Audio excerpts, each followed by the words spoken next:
Ce soir, on s'intéresse au cinéma ivoirien. Ça bouge au niveau du secteur, mais est-il enfin sorti de sa léthargie? On fera le tour de la question ce soir. Un dossier à suivre dans ce journal. On va aussi parler de l'Abissa. Le mardi est un jour sacré de cette fête. Vous le verrez ce jour-là, on danse à 4 h du matin. Pour l'éphéméride, on s'arrêtera ce soir sur le 16 novembre 1985. Un volcan entre en éruption en Colombie. Il s'agit du Nevado del Ruiz. L'on dénombre près de 25 000 morts. Bonsoir à tous et merci de vous informer sur RTI2. On va donc parler cinéma, le cinéma ivoirien qui est peut-être en train de sortir de sa léthargie. Les salles de cinéma ont ouvert, elles sont de plus en plus nombreuses. L'on y constate un regain d'affluence. Les voyants sont-ils passés au vert? La réponse dans ce dossier, il porte la griffe d'Issaïo. Marie-Josée Mpek est commerciale dans une entreprise de la place. Son loisir préféré, le cinéma. Tous les week-ends, elle se donne du temps pour aller voir un film. Ce jeudi, dans une des rares salles encore existantes à Abidjan, située en zone 4, elle vit sa passion. Comme on ne peut pas tout le temps rester à la maison, il faut sortir, venir dans les salles de cinéma. Il y a aussi une logistique qui est mise en place, le son est super intéressant. À la maison, c'est vrai qu'on a des home cinéma. Mais dans la salle de cinéma, encore les sons on ressortent mieux et avec les lunettes 3D, on a l'impression de vivre le film pendant que le film passe. Comme elle, ils sont nombreux aujourd'hui, ces cinéphiles qui prennent de leur temps en semaine ou en fin de semaine pour se faire plaisir en regardant des films sur écran géant, peu importe l'origine. Parce que j'estime qu'il faut pouvoir agrémenter ces soirées ici sur Abidjan. Et justement, le cinéma, c'est une bonne façon de pouvoir se détendre, seul ou en famille. Il y a eu une mutation au niveau du cinéma, donc il y a eu le passage de l'analogique au numérique. Il faut dire quand même que c'était un peu plus cher quand même.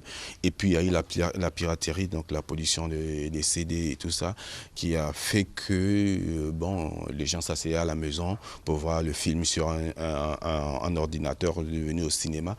Des propriétaires se sont vus contraints de céder leurs salles à des religieux ou des opérateurs économiques pour d'autres activités. Aujourd'hui, les choses semblent changer. Le public commence à fréquenter à nouveau les salles. Une situation à mettre au compte de la qualité des productions. Le cinéma refait surface timidement. Mais je crois qu'avec le temps, on n'aura même plus l'envie de regarder les films dans les vidéos, mais plutôt l'ambiance du cinéma. C'est ce qu'on voudra. Les gens viennent parce que les réalisateurs font plus d'efforts maintenant et puis c'est toujours bon de venir passer un bon temps au cinéma. J'apprécie deux aspects. Les histoires qu'on raconte vont bien au-delà d'un simple aspect comique ou de l'humour initialement. Aujourd'hui, on raconte des histoires vraiment dramatiques qui suscitent l'émotion, qui demandent qu'on réfléchisse un peu, parce que dans toutes ces histoires-là, on nous laisse un peu sur notre faim, et on nous laisse avec une certaine intrigue et on demande d'imaginer la suite. Donc à ce niveau-là, il y a un pas en avant, il y a beaucoup de réflexions donc, qui viennent s'ajouter à ce qu'on avait déjà. Les Ivoiriens sont en train de revenir au cinéma, ça montre que les Ivoiriens sont en train d'accepter ce qu'on fait et ça c'est tout ce dont on a toujours rêvé, franchement. Cette attention particulière des cinéphiles met une pression supplémentaire sur les jeunes réalisateurs et producteurs de films. Au départ, on se plaignait de la qualité, mais aujourd'hui, de plus en plus, la stratégie a fini par payer parce qu'ils font sortir des films aussi qui ont des connotations qualitatives. Donc, pour nous, Ivoiriens, franchement, d'apporter notre pied à l'édifice en produisant. C'est comme ça qu'on peut apprendre. Il y a quelques petites lacunes, mais c'est un exercice, le cinéma. Il ne faut pas leur en vouloir. Nous avons tous commencé comme cela, à nous exercer à travers des courts-métrages, avec des dérapages visuels, pas thématiques. Voilà. Mais c'est un exercice permanent. Donc la perfection s'opère au fur et à mesure des productions. Mais que deviennent nos monuments du cinéma ivoirien dans cette relance du 7e art? Les anciens sont là, je pense qu'ils ont envie de travailler. Mais ils n'ont pas la mentalité physique exprimée comme dans leur jeunesse pour se battre. Moi, je me suis battu, mais là, aujourd'hui, je ne peux plus agir comme il y a 20 ans. Dans ce cas-là, je souhaite que des instruments soient mis de manière pérenne à notre disposition pour pouvoir travailler. Je crois que c'est ça. J'ai un scénario sous la main que j'ai écrit avec Akafou. C'est notre scénariste habituel qui est là. Et demain, si l'occasion se présente, que je puisse m'exprimer, je le ferai. Le cinéma coûte cher. En guide des solutions pour le remettre sur les rails, l'État a créé l'Office national du cinéma de Côte d'Ivoire, au NACSI. Une fois le cinéma est tourné, nous allons le mettre en boîte, prendre l'avion et aller dans d'autres pays, en Europe ou au Maroc, pour pouvoir finaliser le film. Nous devons pouvoir avoir l'expertise, les moyens de maîtriser toute la chaîne de la création cinématographique. Depuis le début de l'année, l'Office du cinéma a géré 20 dossiers, dont 7 longs métrages. Pour atteindre l'autosuffisance en matière de production et être présent sur les grands écrans, il faut 12 longs métrages dans l'année. Aujourd'hui, la Côte d'Ivoire est autour de 7 longs métrages par an. Il y a donc un gap de 5 longs métrages à combler si elle veut compter parmi les nations à travers le monde dans les prochaines années. On s'intéresse à présent à l'Abissa. Les festivités qui marquent le nouvel an chez les Nzima Kotoko de Grand Bassam se poursuivent. Le mardi est un jour sacré de cette fête. Hier donc, dès 4 h du matin, les Nzima ont dansé à la place de l'Abissa. Cette étape est destinée notamment aux personnes d'un certain âge. Victorien Angwa nous en dit un peu plus. Le mardi est le jour sacré de l'Abissa, jour de la purification de l'Edombolé à partir de 14 h 30. Mais avant, il faut respecter tout un processus. Depuis 4 heures, le quartier France est animé.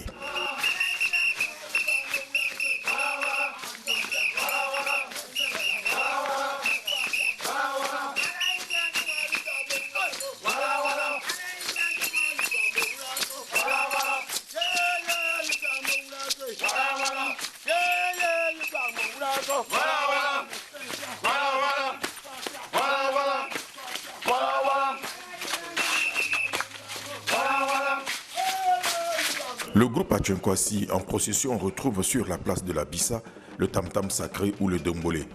Le dombolé vient donc annoncer à 4 heures au peuple que mardi est un jour sacré.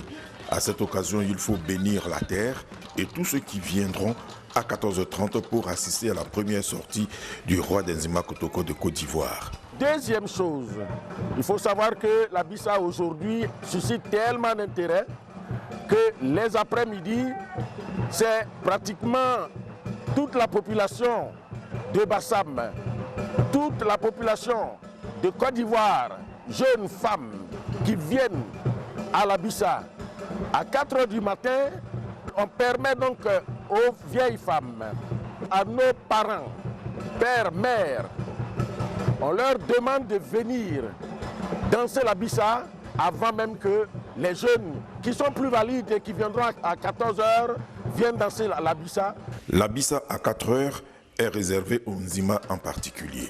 Le président de l'association Abissa, Jean-Baptiste Amicha, n'a pas voulu rater l'événement.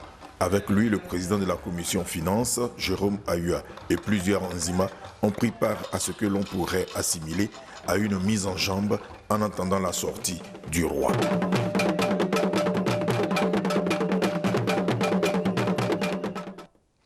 Le peuple Nzima célèbre donc l'Abissa, mais que sait-on de l'histoire d'Nzima Kotoko? Comment s'est fait le peuplement de Grand Bassam?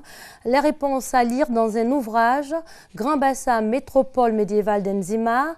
Professeurs et chercheurs Nzima promettent d'y rétablir toute la vérité concernant ce peuple. On reste avec Victorien Angwa.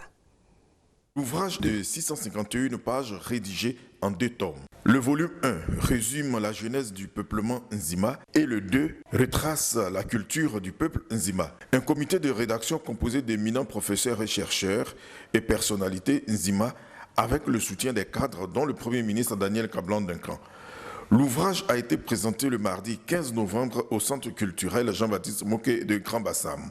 Beaucoup de personnes ont écrit, ont parlé des Nzima sans aller en profondeur de l'histoire des Nzima. Donc il était temps que les Nzima eux-mêmes écrivent leur histoire en faisant des recherches qui nous ont amenés dans les pays qui au début ont pris contact avec notre population pour avoir des documents qui nous permettent de parler avec justesse l'histoire de notre peuple. Rétablir la vérité, c'est ce que confirme le chef du quartier impérial Kanga Odias, au nom de Sa Majesté Aoulaye Amotanoé Roi d'Enzima Kotoko. Grand Bassin patrimoine mondial de l'UNESCO ne peut être décrite par des histoires. C'est donc par une démarche scientifique et un écrit littéraire fiable que les 2 tomes ont été élaborés sur la base de documents qui datent de l'époque coloniale. La maison éditrice salue la publication de l'ouvrage qui, pour son représentant, permet de préserver l'authenticité de l'histoire des peuples, notamment celle d'Enzima Kotoko de Côte d'Ivoire. Les femmes de la commune de Yopougon s'organisent en vue de leur autonomisation. Du côté du groupement foncier, une association vient de voir le jour. Sa mission est d'aider les femmes à lutter contre la pauvreté. Malika Koulibaly. L'autonomisation de la femme, une préoccupation pour l'État de Côte d'Ivoire. Mais pas que, elle est aussi pour les concernés et particulièrement pour les femmes de la commune de Yopougon. Réunies au sein de la FIGFC, l'association des femmes unies du groupement foncier de Yopougon. Elles ont exprimé cette préoccupation aux autorités de leur commune.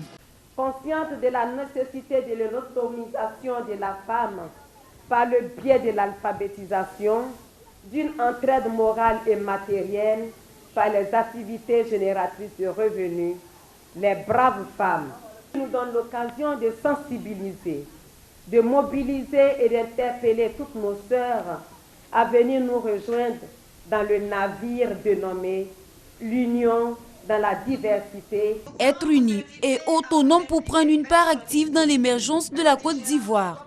C'est la méthode de la FIGFC. Méthode qui cadre bien avec les aspirations du premier magistrat de la commune. Gilbert Kafana Kone y voit également une contribution à la paix et la cohésion sociale. Il a promis les accompagner dans leur mission. La FIGFC a choisi la directrice de l'agence ivoirienne de la régulation des mutuelles sociales Kone Colette pour parrainer l'association. La cérémonie a vu l'investiture de la première présidente. Ce soir, pour l'éphéméride, on s'arrête sur le 16 novembre 1985. Ce jour-là, en Colombie, un volcan entre en éruption. Il s'agit du Nevado del Ruiz.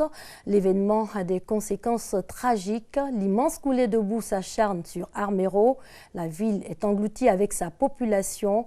L'éruption du volcan fit près de 25 000 morts. Âmes sensibles s'abstenir. 21 000 à 25 000 morts, 4 500 blessés, $1 milliard de pertes. L'éruption du Nevado del Ruiz, le 16 novembre 1985, à l'origine de la catastrophe d'Armero, est la deuxième éruption volcanique la plus meurtrière du XXe siècle. Ce volcan de Colombie a déversé des larves qui ont englouti partiellement la ville d'Armero à 23h30, tuant près de 25 000 personnes surprises dans leur sommeil. S'élevant à 5 390 mètres dans la cordillère des Andes en Colombie, le Nevado del Ruiz, depuis plusieurs semaines, présentait les signes de son réveil imminent, mais la population n'avait pas été évacuée. S'ajoutera au drame le cas d'une fillette, Omeira, qui, coincée au milieu des eaux, sera filmée par les médias jusqu'à sa mort 60 heures plus tard. La fillette avait 13 ans. Les images, avec d'autres encore, focaliseront l'attention du monde entier sur ce drame. Une controverse sera déclenchée et on qualifiera le gouvernement colombien d'incompétent qui n'avait rien pu faire pour prévenir la catastrophe. Selon le gouvernement, il y avait eu plusieurs tentatives d'évacuation, mais une violente tempête limitera les moyens de communication. Le Nevado del Ruiz est entré en éruption à plusieurs reprises depuis la catastrophe. Il continue de menacer jusqu'à 500 000 personnes vivant encore dans la vallée. Fin de ce journal, je vous souhaite une excellente soirée sur les antennes de l'RTI, la marque du service public.